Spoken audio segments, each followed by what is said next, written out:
Voiceover, somber tone. In the 1800s, childbirth was a death sentence. One man found the solution. He saved lives by doing one simple thing, washing hands. But for that, the world called him insane. This is the true story of Ignaz Semmelweis, forgotten, ridiculed, and ultimately destroyed for being right too early. In 19th century Europe, hospitals were dangerous places, especially for women giving birth. In some clinics, nearly 1 in 3 mothers died after delivery. The diagnosis? Childbed fever, a mysterious and deadly infection.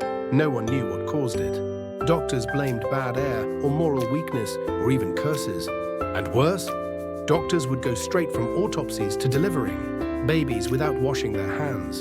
Ignaz Semmelweis was a Hungarian doctor working at the Vienna General Hospital. In 1846, he noticed a shocking pattern.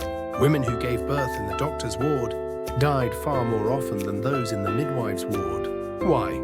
The doctors were doing autopsies in the morning and delivering babies in the afternoon with the same unwashed hands. Semmelweis had a simple idea. What if the doctors were spreading invisible particles from corpses to the women? He introduced a radical new rule. All doctors must wash their hands with chlorinated lime. The result? Death rates dropped from 18% to less than 2%. A miracle, a revolution. He had found the key to saving thousands of lives. But instead of praise, Semmelweis faced rage. Doctors refused to believe they were the problem. "Are you saying we're killing our own patients?" They mocked him, rejected him, called his ideas unscientific and offensive. And remember, this was before germ theory. The idea of invisible particles causing disease. Ridiculous, they said. Semmelweis became obsessed. He wrote angry letters.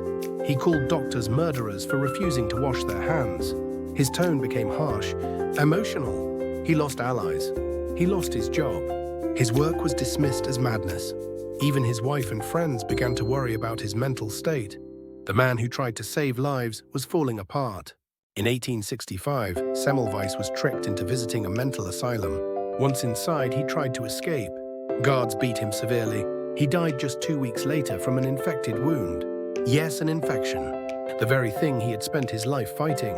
He was only 47 years old. Years later, Louis Pasteur and Joseph Lister confirmed the germ theory of disease. Suddenly, Semmelweis's hand-washing idea made perfect sense. Today, it is a basic rule of medicine. But for Semmelweis, the truth came too late. He never saw his name cleared, never saw the world embrace his idea. Today, Ignaz Semmelweis is called the savior of mothers. A monument stands in his honor in Budapest. Every doctor in the world knows his name. Every hospital uses his principles. But his life remains a haunting reminder. Sometimes being right is not enough, especially when you're right before the world is ready to listen. Have you ever heard of Semmelweis before today? If not, you're not alone. But now that you know, don't forget. Share his story.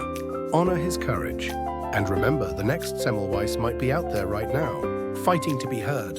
Smash that subscribe button to join us every Saturday as we uncover more hidden legends, heroes the world tried to erase. And drop a comment. Who's your favorite forgotten genius?